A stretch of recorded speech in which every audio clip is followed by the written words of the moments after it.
ಯಾರು ಕೇಳಿದ್ರು ಪ್ರತಿಯೊಬ್ಬರು ನನಗ್ ತುಂಬಾ ಕಷ್ಟ ಇದೆ, ನನಗ್ ತುಂಬಾ ಕಷ್ಟ ಇದೆ, ನನಗೂ ತುಂಬಾ ಕಷ್ಟ ಇದೆ, ನಾನು ನಿಮಗಿಂತ ತುಂಬಾ ಕಷ್ಟ ಇದೆ, ಕಷ್ಟ ಇದೆ, ಕಷ್ಟ ಇದೆ.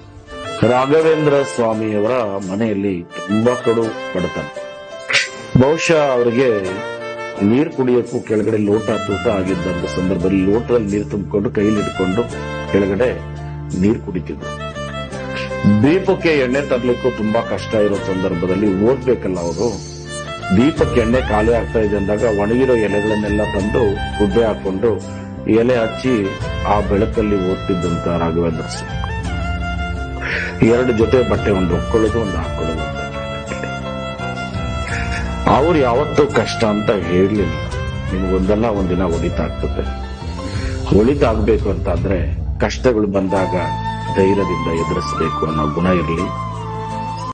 ಯಾರು ಕೇಳಿದ್ರು ಪ್ರತಿಯೊಬ್ಬರು ನನಗ್ ತುಂಬಾ ಕಷ್ಟ ಇದೆ, ನನಗ್ ತುಂಬಾ ಕಷ್ಟ ಇದೆ, ನನಗೂ ತುಂಬಾ ಕಷ್ಟ ಇದೆ, ನಾನು ನಿಮಗಿಂತ ತುಂಬಾ ಕಷ್ಟ ಇದೆ, ಕಷ್ಟ ಇದೆ, ಕಷ್ಟ ಇದೆ. ರಾಘವೇಂದ್ರ ಸ್ವಾಮಿಯವರ ಮನೆಯಲ್ಲಿ ತುಂಬಾ ಕಡು ಬಡತನ. ಬಹುಶಃ ಅವರಿಗೆ ನೀರು ಕುಡಿಯೋಕ್ಕೂ ಕೆಳಗಡೆ ಲೋಟ ತೂಟ ಆಗಿದ್ದಂತ ಸಂದರ್ಭದಲ್ಲಿ ಲೋಟದಲ್ಲಿ ನೀರು ತುಂಬಿಕೊಂಡು ಕೈಲಿ ಹಿಡ್ಕೊಂಡು ಕೆಳಗಡೆ ನೀರು ಕುಡಿತಿದ್ರು. ದೀಪಕ್ಕೆ ಎಣ್ಣೆ ತರ್ಲಿಕ್ಕೂ ತುಂಬಾ ಕಷ್ಟ ಇರೋ ಸಂದರ್ಭದಲ್ಲಿ ಓದ್ಬೇಕಲ್ಲ ಅವರು.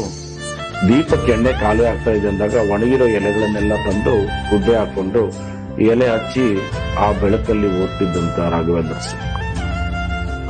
2 ಜೊತೆ ಬಟ್ಟೆ, ಒಂದು ಹೊಕ್ಕೊಳ್ಳೋದು, ಒಂದು ಹಾಕೊಳ್ಳೋದು. ಅವ್ರು ಯಾವತ್ತೂ ಕಷ್ಟ ಅಂತ ಹೇಳಲಿಲ್ಲ. ನಿಮ್ಗೊಂದಲ್ಲ ಒಂದಿನ ಒಳಿತಾಗ್ತದೆ.